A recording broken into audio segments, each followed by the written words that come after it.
Good day. Today is Saturday, 28th June 2025. And again, before returning to the perennial topic of these programs, the conflict in Ukraine, I'm going to discuss the situation in the Middle East, the conflict between Israel and Iran, and between Iran and the United States.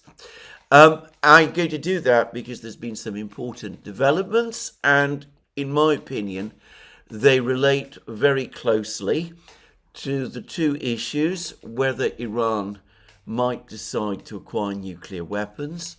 I don't think a decision of that kind has yet been made in Iran, but I'm starting to sense that perhaps we are indeed beginning to move in that direction. But perhaps more importantly and more pressingly, the state of relations between Iran and the United States. Now, yesterday, reports began to circulate that there were discussions within the United States about the Trump administration providing a offer to Iran of a $30 billion program to enable Iran to develop a civil nuclear industry if Iran, in return, were to agree to scrap the entirety of its nuclear enrichment program. In other words, if Iran were to give up its right to enrich uranium at all, not even enrich uranium to the level of 3.7%, which it is universally accepted is a level consistent with the civilian and peaceful use of enriched uranium.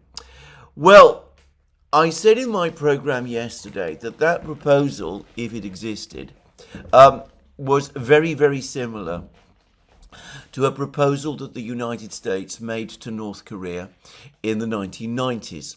In that proposal, the United States, that was the time the Clinton administration, suggested to North Korea that North Korea dismantle its entire nuclear program, its various nuclear facilities in North Korea, give up any effort to develop a nuclear weapon, and in return the United States would provide North Korea with sanctions relief, moving towards full normalization of relations between North Korea and the United States, and would also provide North Korea with pressurized water nuclear reactors to enable North Korea to develop peacefully and with the support of the IAEA and the international community,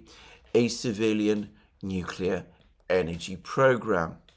And North Korea accepted the deal, and there was an agreement, an actual formal agreement between North Korea and the United States. And as I remember, North Korea moved forward to implement its various provisions. They started dismantling many of the facilities, the nuclear facilities that they had built, and disposing of some of their nuclear fuel. And it looked for a time as if the issue of North Korea's nuclear weapons program had been solved. Well, then all the usual things that happen when countries try to negotiate these sort of deals with the United States began to surface, because, as is so often the case with the United States, a deal which is agreed is treated in the United States not as the end point of a complex negotiation, but rather as the starting point of a further, even more complex negotiation.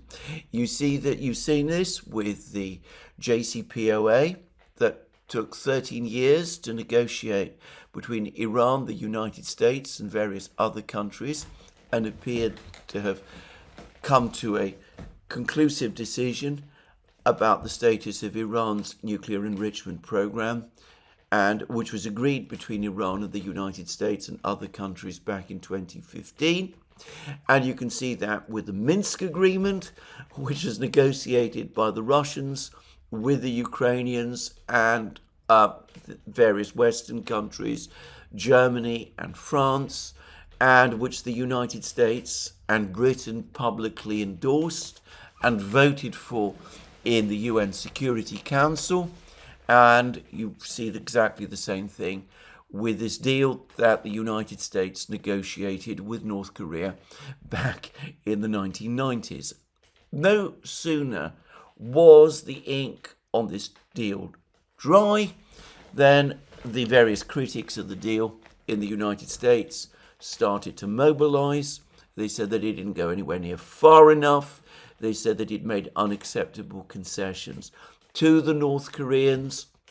They did everything they possibly could to sabotage the deal, and in effect the United States defaulted on its key obligations under the deal. And then when Bill Clinton ceased to be president and was replaced by George W. Bush, the United States went back on the deal in its entirety and declared North Korea to be a member of the axis of evil, the so-called axis of evil, and therefore a country ripe for regime change. So the North Koreans at that point made the obvious decision that they were being targeted by the United States. And of course the sequel, which I will come to later in this program, was that they then decided to rebuild their own domestic nuclear program and to move forward towards acquiring nuclear weapons. And in 2006, they detonated their first nuclear device, and today they are a full nuclear weapons power. So that was the story then. And it seems to me that this proposal that the United States is making, or was alleged to be making, to Iran about the United States helping Iran with a civilian nuclear program and with sanctions relief, bore uncomfortable similarities to the proposal that the Clinton administration made to North Korea in the 1990s. If Iran were to agree to that deal, then as night follows day, all the same people or their lineal ideological descendants who, rather ancestors, who back in the 1990s and early 2000s pushed back hard against the deal that the United States had concluded with North Korea, all of them would again assemble in the United States. They would say that the administration, the Trump administration, had made unacceptable concessions to Iran, that the deal with Iran was some sort of betrayal or capitulation by the United States.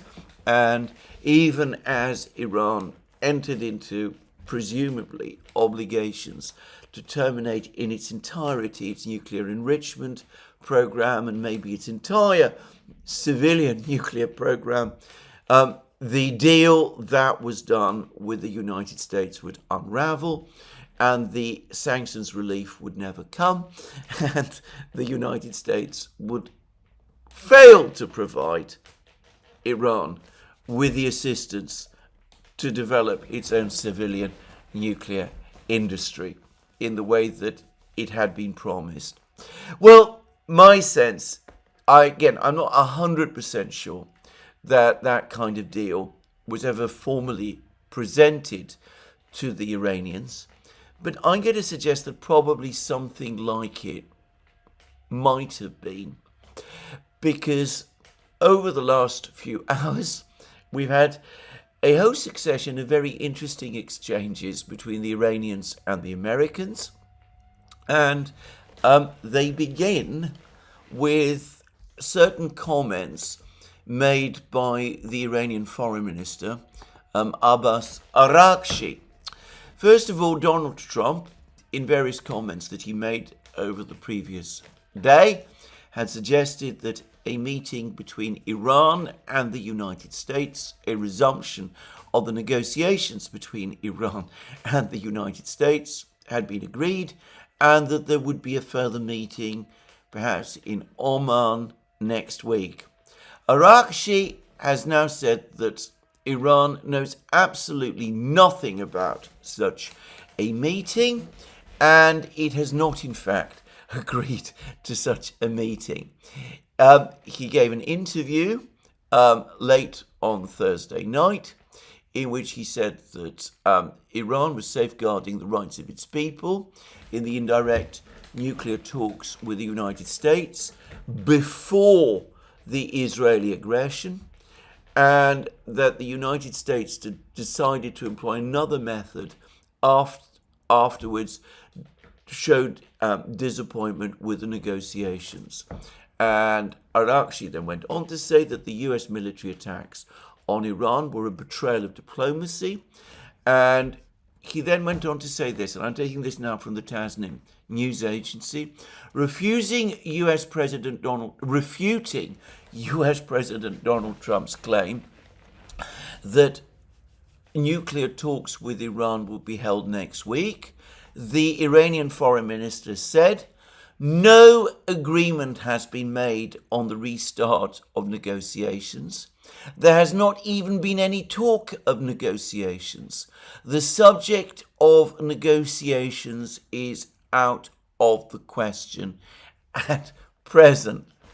And Arakshi then said that Iran does remain open to diplomacy, but the ground for future diplomacy needs to be prepared, which, by the way, I consider to be a very ominous statement, and I'll explain why later. So it looked to me as if the Iranians, maybe they'd seen these reports about the American offer, which was perhaps the offer that Steve Witkoff was going to bring with him to the meeting that Trump was talking about, which he wanted to happen with Iran next week. Maybe the Iranians saw all those news reports, or maybe some kind of message about this offer was communicated to them. Anyway, they'd said, no, we're not interested. You've attacked us. You've used the negotiations in a completely inappropriate way up to now. At the time when we were about to sit down and talk to you, you and your ally Israel attacked us, and we're not prepared to speak to you at this time. Anyway, that then resulted in the first of a succession of actually very interesting tweets, or rather posts on his Truth Social platform from President Trump of the United States. Firstly, he categorically denied, or appeared to deny, the reports that the United States had made this proposal for $30 billion to build non-military nuclear facilities to Iran. He said that no such offer had been made or even considered. Who in the fake news media is the sleazebag saying that President Trump wants to give Iran $30 billion to build non-military nuclear facilities? Never heard of this ridiculous idea. It's just another hoax put out by the fake news in order to demean. These people are sick. So that's Trump. Then a short time later, he followed up with another post on social media, which made an extraordinary, astonishing attack on Ayatollah Khamenei, Iran's supreme leader. He called him a liar. He said other extremely rude things about him. Well, I say extraordinary, maybe not so extraordinary. After all, Iran and the United States are in conflict, and some pretty terrible things have been said by each side about the other. But anyway, this was very much a personal attack on Khamenei. and saying that Khamenei was completely wrong and clearly lying when he was claiming that Iran had won a victory over Israel and the United States. I don't myself think that is the most interesting thing about this post. What I found much more interesting were comments like this. Well, specifically this comment. During the last few days, I was working on the possible removal of sanctions and other things which would have given a much better chance to Iran at a full, fast and complete recovery. The sanctions are biting, but no, instead I get hit with a statement of anger, hatred and disgust, and immediately dropped all work on sanctions relief and more. Iran has to get back into the world order flow or things will get worse for them, etc., etc. Now, Trump has just denied in an earlier Truth Social post that the offer, the $30 billion offer for help with civil nuclear facilities plus the sanctions relief has been made. The Iranians, as I said, give every impression of having rejected it. That seems to be what Arakshi is talking about. And then as far as I can see, Donald Trump is in effect confirming that he was indeed working on precisely the offer that he alleges that he had never even contemplated, and the reporting of which was fake news. He says, I was working on the possible removal of sanctions and other things which would have given a much better chance to Iran at a full, fast and complete recovery. Well, maybe I'm reading too much into all of this, but that looks to me very, very much like essentially the same as those reports about the $30 billion offer for building up nuclear facilities and granting Iran sanctions relief if it gave up entirely its enrichment program. Could it be? I suspect it was the case that what really infuriated Trump was not Khamenei's comments, but more the fact that Iran has made it absolutely clear that after what has happened, all that has happened, it is no longer interested in negotiations, at least not at the present time, with the United States. That this meeting, which was going to happen next week, at which this offer perhaps would have been made, is not going to happen at all because the Iranians are not interested in holding this meeting at this particular time after all that has happened over the last 2 weeks. Anyway, that's how it looks to me. Now, Trump's words have provoked certain further comments from the Iranian Foreign Minister, Syed Arakshi. And Arakshi posted on X the following words: if President Trump is genuine about wanting a deal, he should put aside the disrespectful and unacceptable tone towards Iran's supreme leader, Grand Ayatollah Khamenei, and stop hurting his millions of heartfelt followers. The great and powerful Iranian people who show the world that the Israeli regime had no choice but to run to daddy to avoid being flattened by our missiles, do not take kindly to threats and insults. If illusions lead to worse mistakes, Iran will not hesitate to unveil its real capabilities, which will certainly end any delusion about the power of Iran.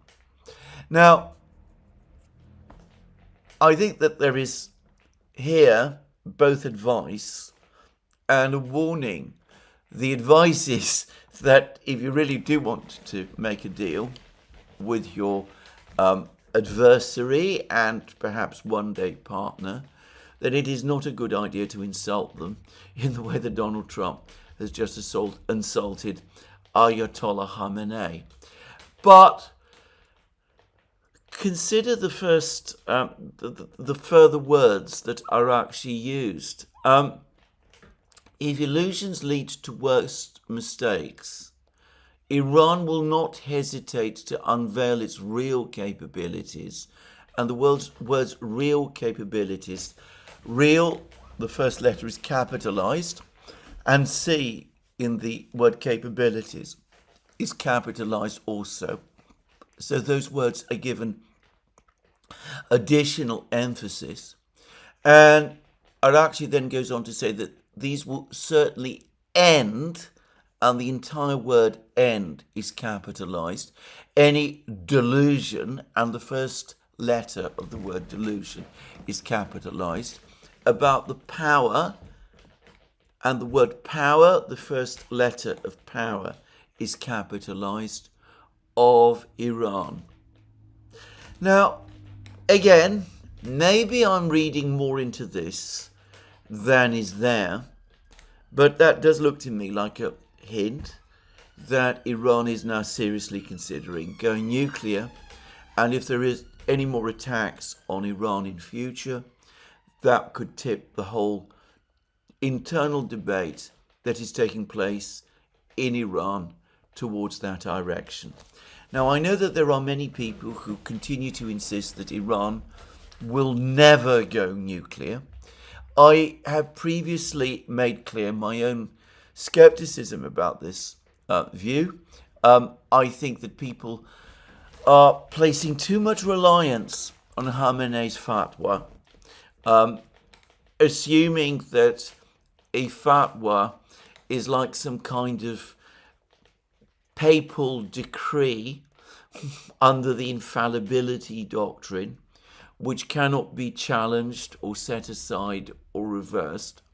Khamenei's fatwa, anyway, and by the way, it's been reissued by Khamenei on several occasions, has always struck me as being slightly more qualified than many people suppose. But Khamenei is not a pope-like figure, and I think this is a thing that perhaps many people don't fully grasp. His fatwa is always open to challenge within Iran, from within the Islamic community of scholars. It is not, so far as I can see, universally accepted. And back in the autumn, I can clearly remember a whole succession of Iranian officials, of whom perhaps the most important was General Salami, the now assassinated head of Iran's Islamic Revolutionary Guard Corps, making it fairly clear that as far as they were concerned, Khamenei's position was made no sense, and that Iran should indeed move forward to develop a nuclear weapons capability, because without it, there was no security from an attack by Israel or the United States. Now, here, I'm going to express my own view about Iran's stance. I've already said that I've always found it very difficult to understand why, if Iran really is committed to its policy of not moving forward towards a full nuclear weapons capability, it enriched uranium up to a level of 60%. There's been a common view expressed by many extremely intelligent people that what the Iranian people, I should stress, I have massive respect for, that what the Iranians were doing by enriching uranium to that level was strengthening their negotiating hand by putting some kind of pressure on the United States. It's always seemed to me that that made little sense. Ultimately, if you are going to enrich uranium up to 60%, but are never going to move towards acquiring a full nuclear weapons capability, you are engaging in a very dangerous bluff with the very real risk always that that bluff is going to be called, which in a sense is what has happened over the last 2 weeks. I've never really understood this policy, and I am going to suggest that, in fact, rather than see it as a negotiation tactic, it's probably easier and better to understand it as the product of arguments and divisions within the Iranian leadership, resulting in an unhappy compromise whereby those who have advocated Iran acquiring a nuclear capability have been bought off with a commitment to enrich uranium up to a level of 60%, and those like President Pezeshkian and others who oppose Iran acquiring a nuclear weapons capability have in turn been reassured that that will never actually happen. Now, having been somebody who has seen governments function from the inside, I have to say that these kind of unhappy compromises are very common, particularly where there is no single coherent united team moving and working together towards the same objective. And it strikes me that Iran does fall within that category of countries. It seems to me that the Khamenei himself is clearly the supreme leader and the ultimate policy maker. The structure of power in Iran effectively precludes him from taking direct day-to-day management of decisions, and he has to balance decisions between various lobby groups and factions. And besides, I also get the sense that his own inclinations to some extent point that way. And out of that kind of rather decentralized and diffused decision-making process, unsatisfactory compromises like the one I've described, and I have to say I've seen it, to repeat again, I've seen compromises like that which fully satisfy no one but manage to keep everybody just about on side. I've seen that happen on far too many occasions to count. Anyway, let's move on. I suspect that the Iranian political system is exactly the kind of system where you would expect a compromise like this to emerge out of a bitterly fought out debate between groups or factions, if you prefer, within the power structure, which cannot prevail against each other. Well, the events of the last 2 weeks, I think, have tilted the balance decisively, almost certainly, in favour of those who argue that after all that's happened, Iran really does need to move forward to acquire a proper nuclear weapons capability. Now, in order to get a sense of how this might work out, there is no better place than to go to a truly brilliant article written by Arnaud Bertrand on his Substack, which its title is "The Key Lesson from Iran: Kim Jong-un was right about everything." And this article is a scintillatingly clear explanation of why, from this point onward, it would make sense.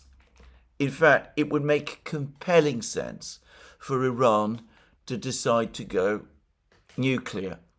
And I'm not going to read the whole article because, of course, it is on Substack. It's also quite long, but beyond that, it's obviously behind a paywall. But it contains comments like this. It says Iran was paradoxically in many ways too transparent, reasonable, and cooperative, accepting international monitoring that provided targeting intelligence, engaging in diplomatic processes that turned out to be elaborate traps, and honouring agreements that were unilaterally abandoned. And again, it's difficult to argue with any of that. And then Arnaud Bertrand goes on to then set out the 4 key lessons, and he begins with lesson 1. You must have nuclear weapons, but you need to develop them outside any international monitoring. And he says, when North Korea decided it actually needed nuclear weapons in the early 2000s, it permanently withdrew from the Non-Proliferation Treaty, kicked out all international inspectors, and refused any monitoring. Then in 2006, it conducted its first nuclear test and became essentially untouchable. And then he describes what Iran did in contrast. Iran, by contrast, tried to do things the responsible way, maintaining IAEA monitoring agreements even while developing nuclear capabilities. Did that help them? Quite the contrary. Every major facility hit in the recent strikes was precisely known to attackers because of ongoing IAEA inspections. Iran's transparency didn't earn protection. It provided a targeting manual. And that's absolutely correct. And in fact, no less a person than the Iranian Foreign Minister, Abbas Araghchi, has again made precisely that very same point. He has made this comment. The Parliament of Iran has voted for a halt to collaboration with the IAEA until the safety and security of our nuclear activities can be guaranteed. Now notice those words again. The safety and security of our nuclear activities can be guaranteed. And then he goes on to say this. This is a direct result of Rafael Grossi's regrettable role in obfuscating the fact that the agency, a full decade ago, already closed all past issues. This is the questions of what Iran had been doing with its nuclear program of the 1990s, which I have discussed in many places and many times, and I'm not going to return to here.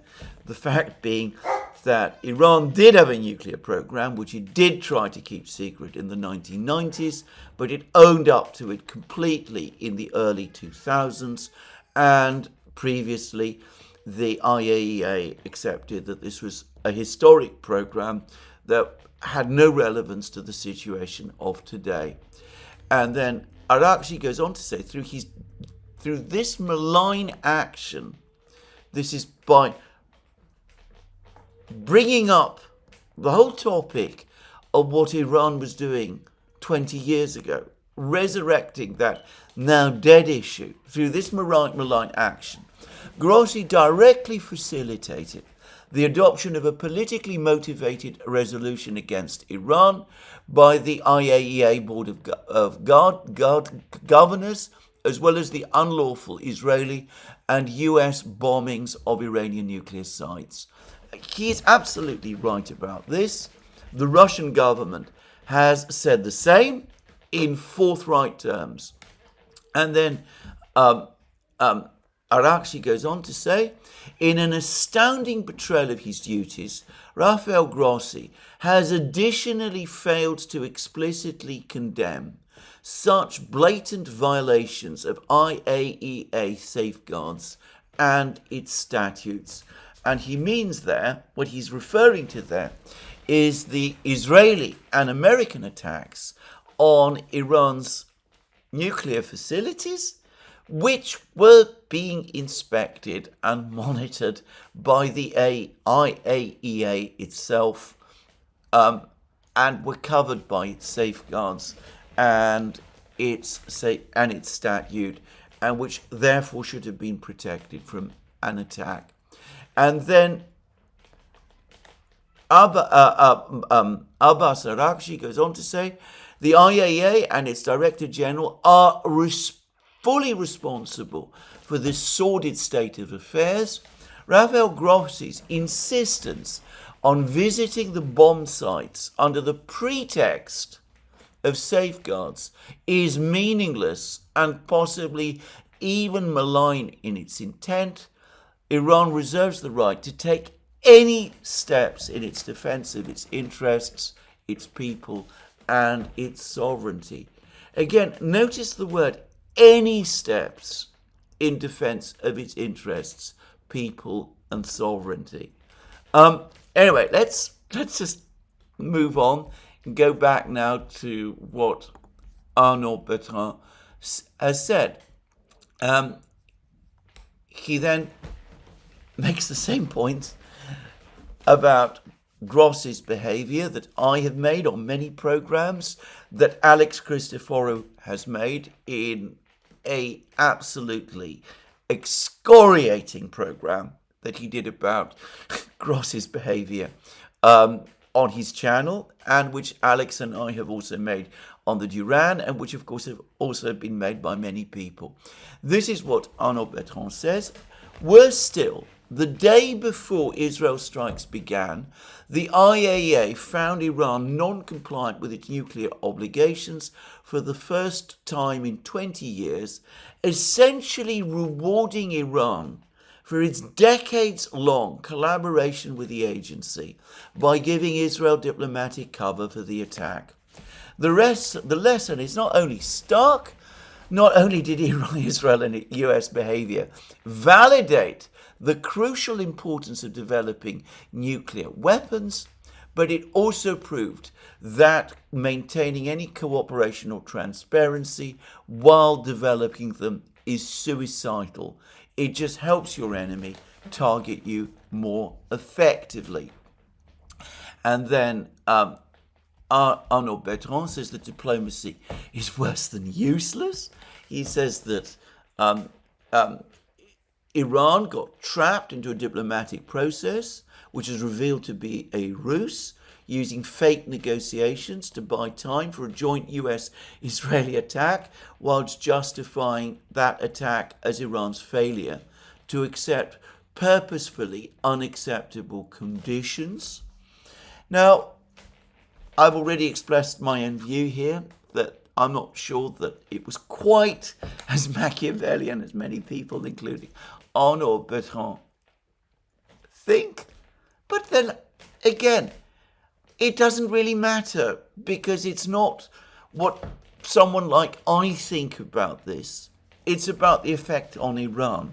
They were negotiating with all appearance of good faith, and instead they were attacked whilst those negotiations were underway. And then lesson 3, and again Arnaud Bertrand says, reject all Western technology and build completely indigenous systems. And he makes the point that North Korea is essentially cyber-proof because it uses purely indigenous systems. Russia and China are becoming the same. China probably already is. Russia largely is. I've mentioned in the past how back in 2017, the Washington Post spoke about how the United States had inserted cyber bombs into Russia's infrastructure, and how, despite all of that, after the start of the special military operation, no evidence ever came to light of those cyber bombs being operated effectively by the United States, which to my mind confirms that the Russians took effective countermeasures, and which they have almost certainly developed as they have steadily replaced Western technology within their infrastructure with Russian technology.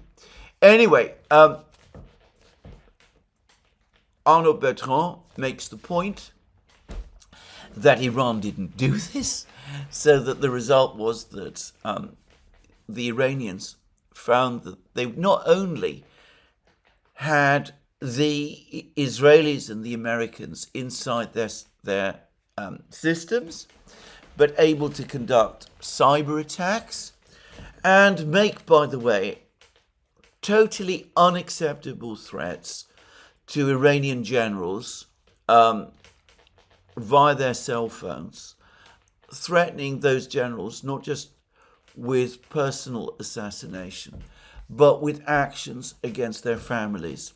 Now, when I heard about this, I found that so disturbing that those sort of threats were made, that I have to say I didn't want to believe that those reports were true.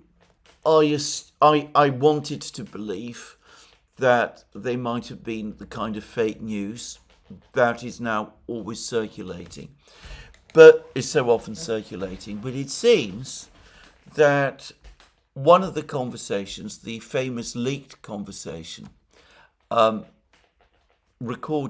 famous leaked recording of threats being made directly to an Iranian general of that kind that has circulated, has actually been validated by the Washington Post. That is apparently what I have heard. And that it might have been leaked by Mossad itself as a way of basically making it clear that this is what the Israelis are prepared to do. I have to say, this is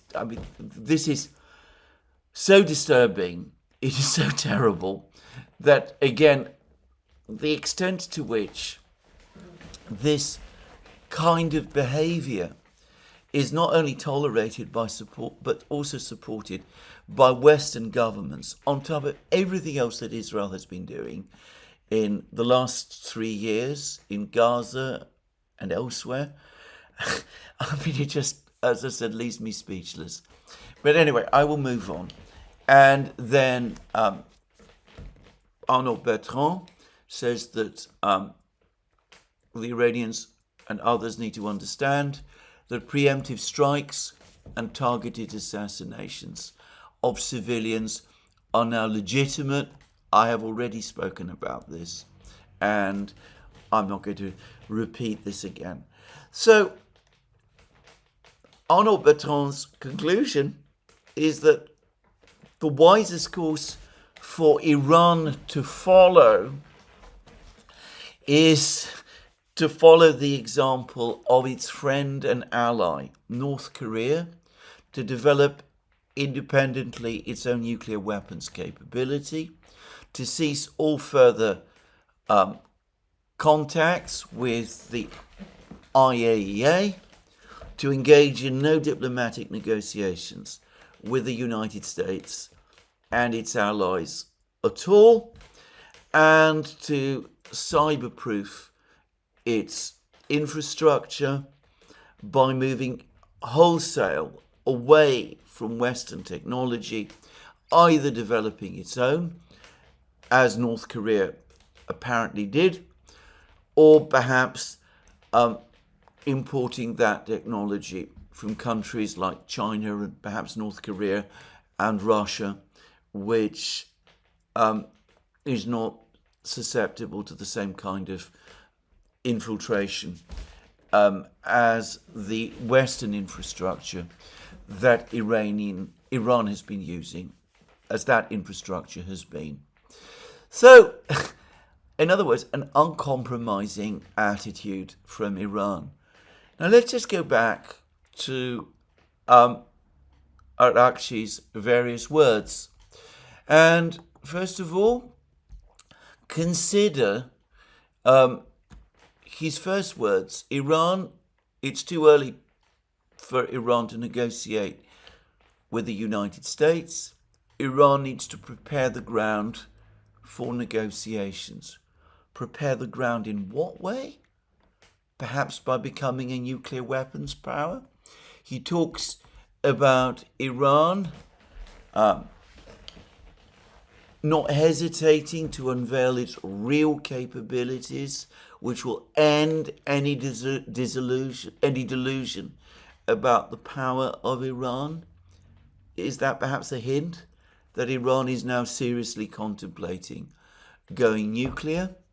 And coming back to his choice, to his words about what Iran might decide to do in the future, that Iran reserves the right to take any steps in defense of its interests, its people, and its sovereignty. Any steps. That does not exclude acquiring nuclear weapons.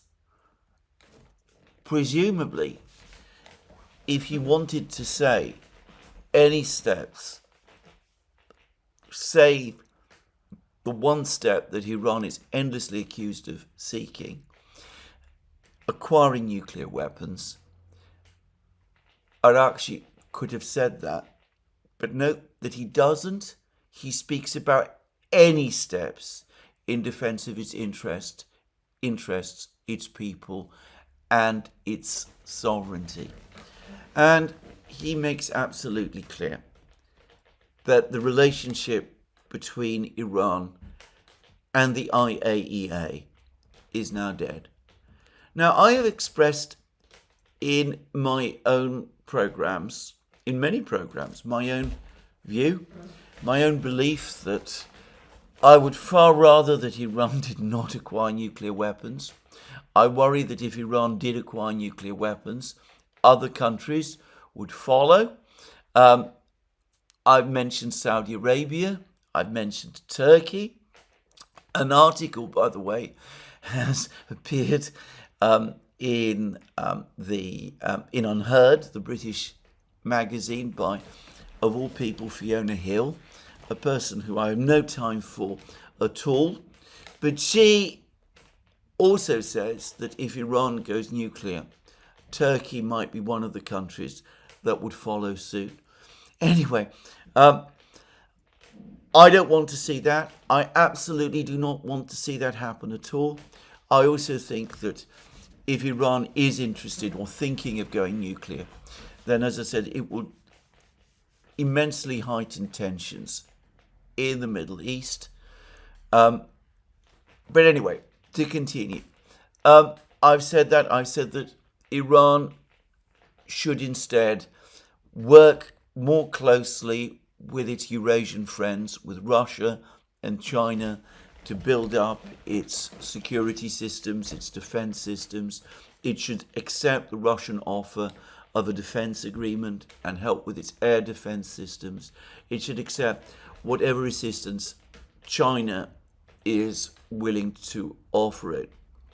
Incidentally, on this topic, there's been, I notice, a sustained attempt in parts of the Western media, and it's been picked up also by some sections of the independent media as well, to suggest that Iran is somehow becoming disillusioned in its relationship with Russia, and that it might be distancing itself from Russia in some way. I've also seen claims that Iran is now tilting more towards China than Russia. Simplicius the Thinker has devoted a huge amount of his latest Substack post to trying to refute these claims.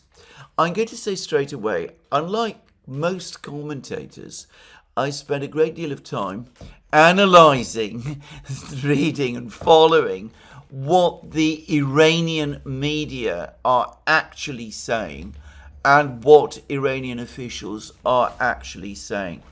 And I do not get the slightest hint from Iranian publications that there is any disillusion or resentment or distancing by Iran from Russia whatsoever. This is entirely a phantom story, which someone has obviously been busy concocting in the West, just to say.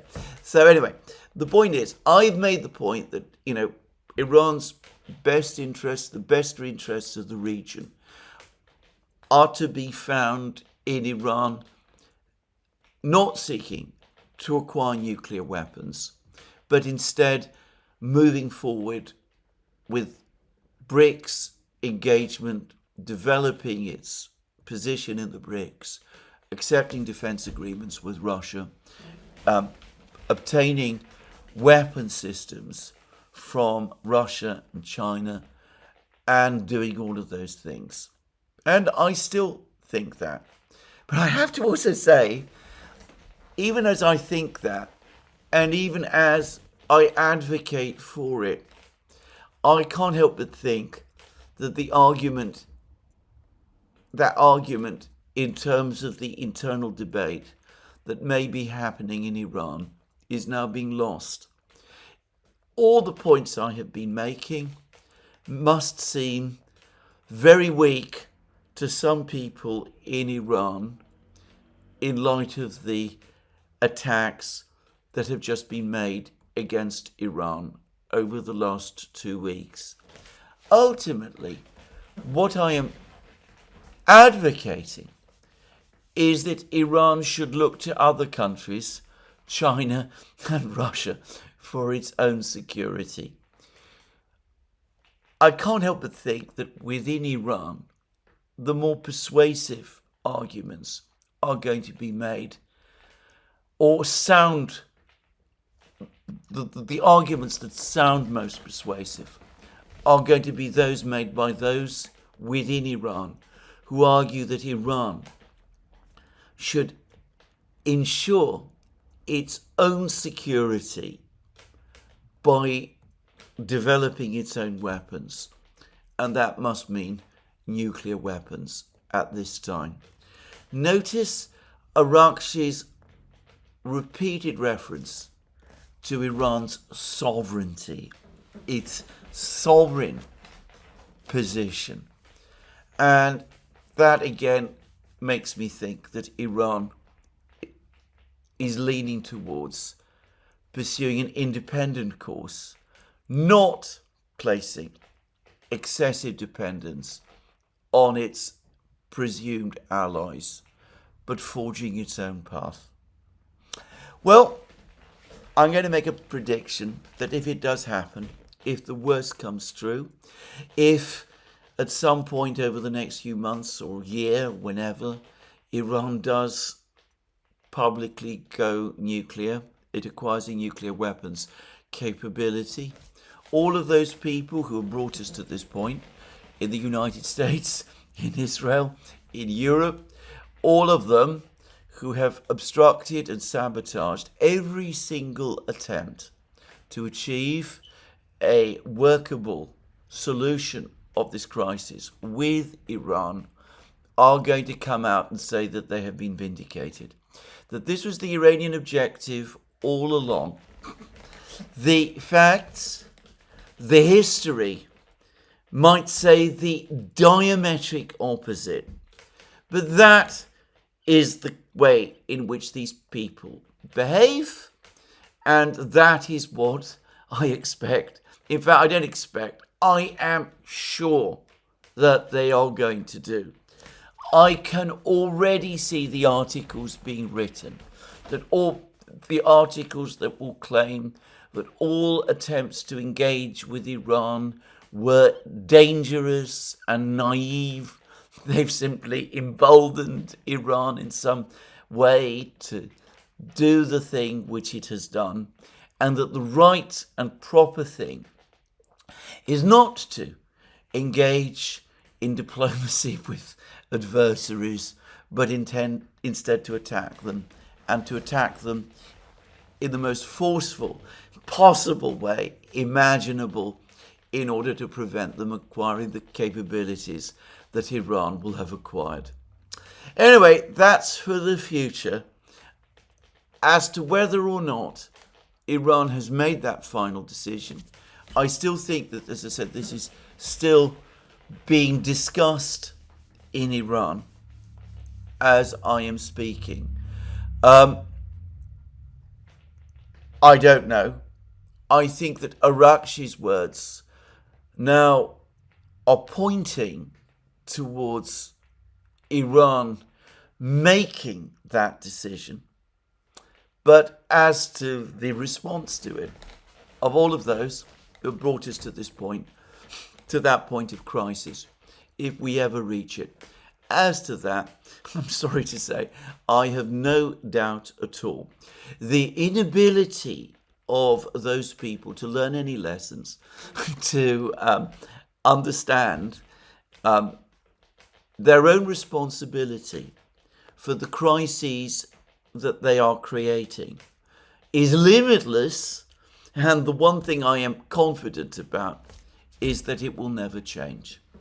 Anyway, since I've been talking a lot about Arnaud Bertrand, I'm going to briefly touch on another article that he's also written, which I read about a week ago, which I found quite interesting, which is the one in which he talks about China and the United States, and he refers to another scholar who says that the United States, far from standing up to China in the Indo-Pacific region, is in fact in some way withdrawing from the Indo-Pacific region and is in effect ceding control of it, or at least some kind of superior position in it to China. Now, I'm going to say this. I don't think that any such decision has been made in the United States at all. I think that in the United States, the leadership there, the political leadership, the military leadership, remain implacably hostile to China, and they still want and intend to have some kind of great reckoning with China in order to beat China back, to prevent it ever superseding the United States, as they fear, as the world's most powerful country. What I think has happened is not that there's been any decision to give up on the confrontation with China. I think instead what has happened is that the United States has been conducting an overcomplicated geopolitical strategy against China. At some point back in Obama's time, when the pivot to Asia was first being talked about, all of the various lobby groups and factions in the US intelligence community and the regime change community came together and said, no, we can't pull back from the Middle East, from the Caucasus, from Europe, from Russia, from Ukraine, from any of these places. We must all recommit ourselves with extra vigor to pursuing all our plans in these places, because what we need to do is to cause them all to fall as dominoes. First Russia, or then Iran, or first Iran, and then Russia, and then we need to cut off China from oil from the Middle East, and all of those things. As I said, a very complicated strategy cobbled together to reconcile all the various vested interests in Washington that are all insisting on continuing to do their own things in various places in the world. And it's all been woven together and presented as some kind of grand strategy, ultimately, to isolate and defeat China. And that brings me back to that famous Rand Corporation report about overextending Russia by starting all kinds of problems around Russia's periphery.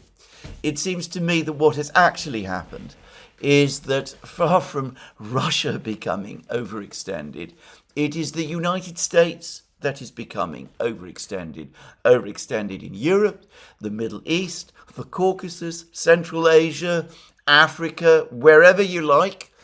And of course, Russia, far from being overextended, has become more powerful, and China has become much more powerful still. One should not look for more coherence in American policy than there really is. American policy towards Russia is consistently hostile, but in the end, incoherent and confused. American policy towards China is consistently hostile, but incoherent and confused. And it is reckless and dangerous in relation to both. But anyway, that's all I'm going to say about that. It's an interesting debate, which perhaps I can talk about in more detail at some other time. Now, there is the other conflict, the one in Ukraine, that I also do need to talk about. And yesterday, President Putin of Russia, who's attending a meeting of the Eurasian Economic Union in Minsk, gave another brief, impromptu press conference with Russian journalists. Some of the questions were clearly planted. Now, they were nonetheless quite interesting. First of all, he ridiculed the whole 5% of GDP program that the European countries have committed themselves to at the NATO summit, which has just taken place. The Russians, by the way, have been utterly scathing about this. One Russian official pointed out it's complete absurdity. He said this, and it's absolutely irrefutable. If the Europeans really believe that Russia is about to attack them, why are they saying that they will increase their defense spending to 5% of GDP in 2035? What do they imagine that this allegedly aggressive Russia is going to do over the next 10 years? I mean, it's an obvious point, but as I said, the Russians have been absolutely, they've been enjoying themselves, ridiculing this whole NATO meeting, and Putin basically joined in the fun over the course of this press conference. I'm not going to discuss in detail what he said, but he made a number of points. He said that Russia spends 6.3% of its budget of its GDP on defense at the present time in order to conduct the special military operation. Interestingly, he said that starting from next year, that proportion is likely to fall and to continue to fall. And that leads me to think that Putin expects that the special military operation will be over next year. In other words, that Russia will have won the conflict in Ukraine next year. It's an interesting point, and one that I will explore in more detail in a future program. But he also made the point that at the time of the Korean War in the early 1950s, the United States was spending 14% of its GDP on defense. At the time of the Vietnam War in the 1960s, the United States was spending 10% of its GDP on defense. What Russia is spending today, 6.3%, is significantly more modest than what the United States spent in those two earlier wars. And anyway, that was quite interesting. He also said that the idea that there is a threat to Europe from Russia is preposterous. even as the Europeans are planning to increase defense spending, the Russians are actually thinking about reducing their defense spending. But he also made it quite clear that the Russians don't take in any way seriously any threat from NATO or Europe at all. By now, clearly he feels that the Russian armed forces have evolved to the point where they can meet any threat, real or potential, that the NATO powers can bring against Russia. He also spoke about the ongoing negotiation process with Ukraine. He claimed that Medinsky and Umerov, the two chief negotiators, are in regular contact with each other. He again floated the possibility that there might be another meeting in Istanbul. There's no sign of such a meeting taking place at all. None, actually. He admitted that the gulf between the negotiating positions of the Ukrainians and the Russians remains enormous. He still seemed to think that there was some point in continuing this negotiation process. I am completely unable to see what it is.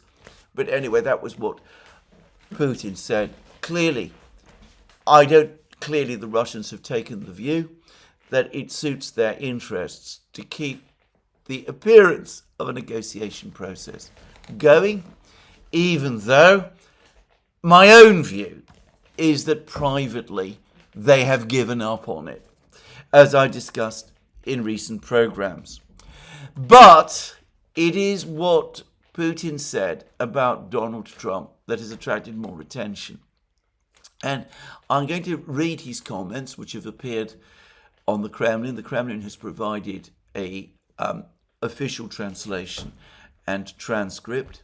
And I'm going to say straight away that what this is all about, what it is clearly all about, is a response to further urgent requests coming from Erdogan and Trump for a summit meeting between Putin and Trump to take place in Turkey. I said in my program yesterday that it seemed to me that the Russians were not at all keen on that idea at this time. And, well, this is what Putin said. And this was the question. And it was made by a journalist from Kommersant. I think this is a planted question. Do you not consider it timely to arrange a personal meeting with Donald Trump? From an external perspective, one might observe a degree of mutual distancing, so to speak, while telephone communication serves its purpose. Face-to-face engagement, as the saying goes, carries distinct significance. What are your thoughts? And then Putin gave a very interesting and rather long answer. I hold the incumbent president of the United States in the highest regard. His path to returning to power and to the White House has been exceptionally arduous, complex and hazardous, a fact of which we are all cognizant, particularly given the assassination attempts he has survived, indeed multiple attempts on his life. He is a courageous man, that is evident. What does any of that have to do with the question? Anyway, let's move on. We highly value both his domestic policies and his endeavours regarding the Middle East situation, as well as his efforts towards resolving the Ukrainian crisis. I have previously articulated this position and wish to reaffirm it publicly. I am convinced that President Trump is generally committed to resolving the issue on the Ukrainian track. Recently, I observed that the matter has proved more intricate than external appearances suggested. This is indeed the case. Such complexity is unsurprising. There exists a substantial difference between distant observation and direct engagement with the issue. The same is true of the Middle East crisis, although he may have greater experience there, having been more deeply involved in Middle Eastern affairs. Complexities persist there as well.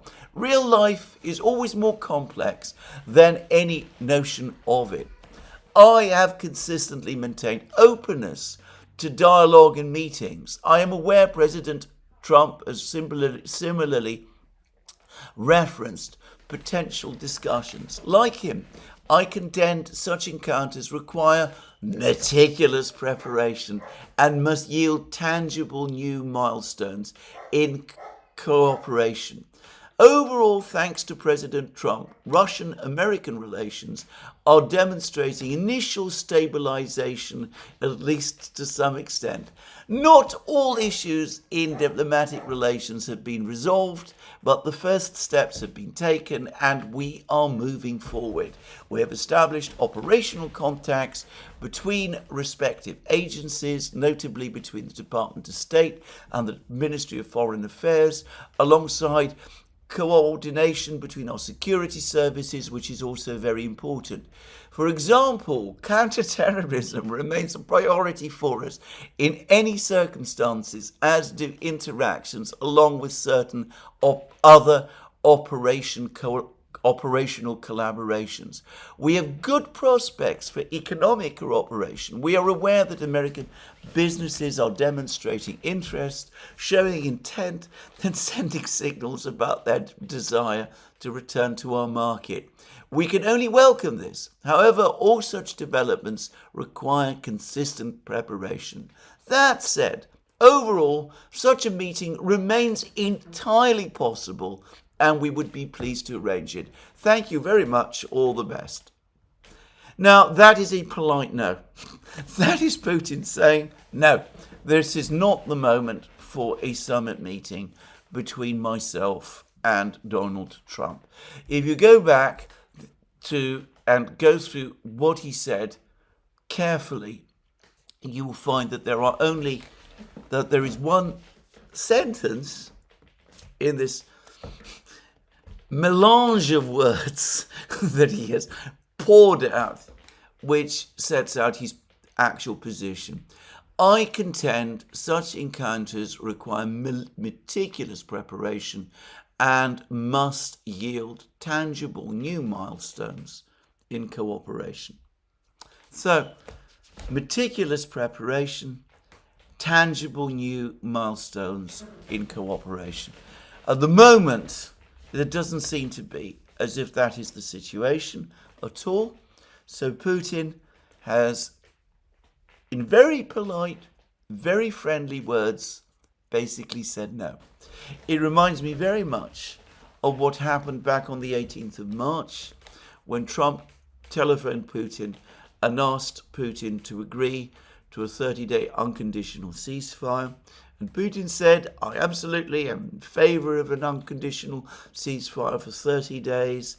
And then he went on to say, but there are, unfortunately, all of these nuances, all of these various issues that need to be sorted out as well before we can even think of coming to this point, which, as I pointed out then, as we pointed out on the Duran, was again a polite way of Putin to say no. And that is exactly what he has done again. He said no to a summit meeting with Trump. But he's done it in a very diplomatic way without stooping to the frankly vomit-inducing levels of sycophancy that we saw at the NATO summit meeting. And Trump apparently appreciated these words of Putin, these diplomatically couched words that Putin has used. Now, speaking of more substantive things, I said in recent programs that the Russians are now making it increasingly clear that they not only no longer support Ukraine's entry into the EU, but they are now opposing it, and that they are treating it as a red line, and that, in fact, it's increasingly looking as if there's actually been a decision by the Kremlin to make it a red line. Medvedev's and Lavrov's comments, in my opinion, clearly pointed in that direction. But now we've had further statements from other Russian officials saying the same thing. And we've had comments from Vladislav Maslenikov, director of the European Problems Department at the Russian Foreign Ministry. In other words, a very senior official at the Russian Foreign Ministry, and the one who is concerned with Russia's relations with Europe. And he says this. He's reported to have said this: I see no reason why we should support the idea of Ukraine joining the European Union, particularly because the EU is moving towards active militarization, virtually setting the task of constantly opposing us, including in terms of resolving the Ukrainian crisis. One should not forget here that the European Union has an article in the Treaty of Lisbon which is no less significant than Article 5 of the Washington Treaty on collective defense in NATO. This is why Ukraine's accession to the EU does not meet our interests. And Maslenikov said that, by the way, in an interview with the Russian newspaper Izvestia. So it's become clear to me that a decision has been made by the highest level, at the highest level, by Russia's leadership, by the one that the foreign ministry is now communicating, that Russia no longer supports, in fact, strongly opposes Ukraine's entry into the European Union. The Russians have dropped the pretense that the European Union is anything other than a geopolitical project. And for that reason, the Russians now say that they not only no longer support Ukraine entering the European Union, they actively oppose such a thing. Now, again, there is little time in this program to provide a rundown of the military situation in Ukraine. All I would say is that, again, the Russians appear to be advancing on every part of the front lines. There's been more reports of further Russian advances, for example, in the Volchansk area, in Kharkiv region, and of significant Russian advances in Zaporozhye and southwestern Donbass. I discussed in a recent program how it seems that the Russians are in the process of capturing the strategically important village of Malaya Tokmachka, which would presumably open the way for a Russian attack and ultimate capture of the neighboring town of Orekhov in Zaporozhye region. But perhaps even more important is that there are reports that Russian troops have now entered Kupiansk and that they may be in the process of storming Kupiansk. Now, this information comes from our old friend, Andrei Marochko, and he was talking to TASS. He says, regarding the settlement of Kupiansk, our troops are already working in the town, according to some reports. In the settlement itself, a number of small groups are operating, which are entering Kupiansk and identifying the enemy's firing points. The so-called reconnaissance in force is underway. Our servicemen have carried out a number of raids deep into the enemy's defense in Kupiansk itself. So he says that this is according to some reports, but then he seems to know a great deal more about it, which suggests that it may very well be true. And there are reports that the Ukrainians have blown up a bridge near Kupiansk in order to disrupt Russian logistics, which looks to me like providing some possible corroboration that what Marochko is saying is true.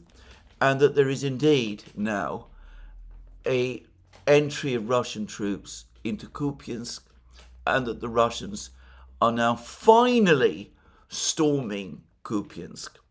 Now, this has been a prolonged affair. The Russians came close to Kupiansk, I remember, in the early autumn of 2023, whilst Ukraine's offensive in Zaporozhye was still underway. They've steadily advanced around Kupiansk.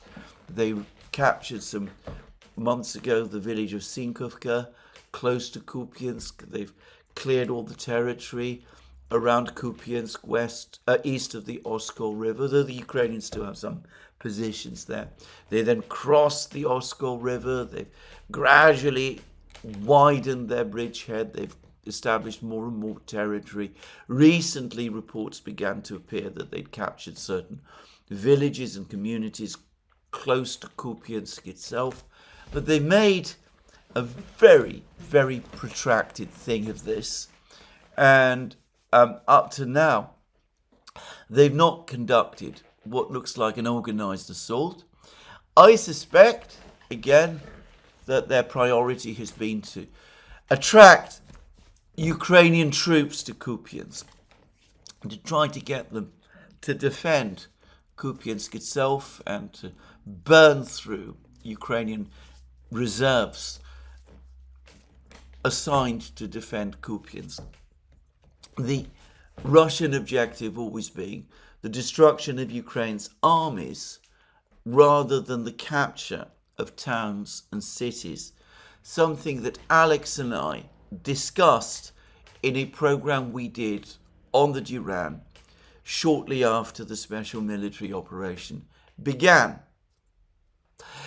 But anyway, it looks as if this long drawn out game that the Russians have been playing with Kupiansk might finally be coming to an end, and we're getting the first reports, therefore, from Marochka, who is well informed, that the first steps to storm and capture Kupiansk are now underway.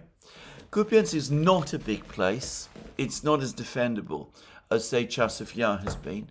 And I get the sense that not only are the Ukrainian supply routes into Kupiansk far more threatened, but the place is nowhere near as defendable as Chasiv Yar proved to be. So if the Russians are indeed inside Kupiansk and are starting the storming of that town, then maybe this will be a relatively short affair. Anyway, we shall see. This is where I end today's program. Let me remind you again, you can find all our programs on our various platforms, Locals, Rumble and X. You can support our work via Patreon and Subscribestar and by going to our shop. Links under this video. Last but not least, if you've liked this video, please remember to tick the like button and to check your subscription to this channel. That's me for today. More from me soon. Have a very good day.